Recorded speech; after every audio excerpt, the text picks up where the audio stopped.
Okay, so getting asked a lot by new players what a soul is and how it works. So you can get a soul vessel, which you get in the quest line, but that is something you're probably not going to have to worry about for about a year. So to use a soul vessel, you need to have a level 30 unit. And what it actually does, it completely gets rid of that level 30 unit. So if you're going to extract a tank soul from your tank, you will need a level 30 tank. You will need a tank soul. A tank vessel, sorry, and 1250 gold. And then you would go to extract the soul. Are you sure you want to sacrifice your heavy tank unit and extract its soul? I'm going to say no, because I don't want to lose my tank. This is something I don't recommend for people to do until they're about a year in the game and have 3 units. So if you have 3 tanks, sure, sacrifice 1. If you have 3 archers, sure, sacrifice 1. At the moment of this recording, you can only turn into souls common units. So if you do a tank, at the battle start, it will create a defensive zone in an area of 1.5 or 2 if epic around the unit for 30 seconds. In this zone, the allies will not move and gain 25% defense. There is also a rogue one. Once per battle, when the unit goes below 50%, it teleports to the closest support ally. It stops moving and becomes invincible. This would not be useful in ranged units, as ranged units are already at the back, and generally if the ranged units are dying, most of your support will be dead already anyway. So this is probably something you would want to use like on an armored or a melee unit.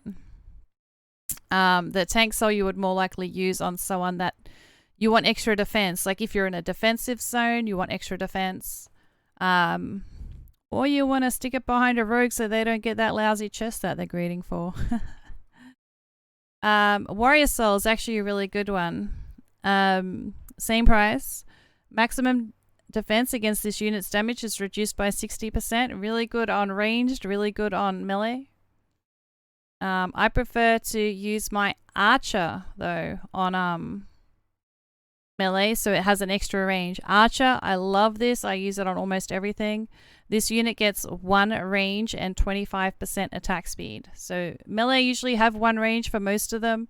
This will give you 2 range. If you have an archer, it'll give your archer an extra range. Your tank an extra range. No matter what you put it in, you get extra range, which is amazing. Lastly is the flag soul, which I think is probably the worst. The only ones I would consider turning into souls really would be archer, warrior, and possibly the tank soul.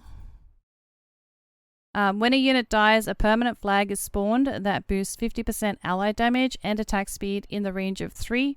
The flag is indestructible and untargetable, but you have to be fighting where that flag died for that buff to even work. So this is end game stuff, and as a new player, you don't want to worry about that. No, I covered Rogue Soul. I did cover Rogue Soul. You can take the soul from one unit to the other. However, you cannot take it out of a unit and put it somewhere else if it's on the battlefield. You need to wait till that battle has started and finished, and then you can move the soul from one unit to the other if you want to take it out. I usually, as I said, always use my archer soul. Let me just double check that I did actually put that in here. I don't even know what I played. What did I play?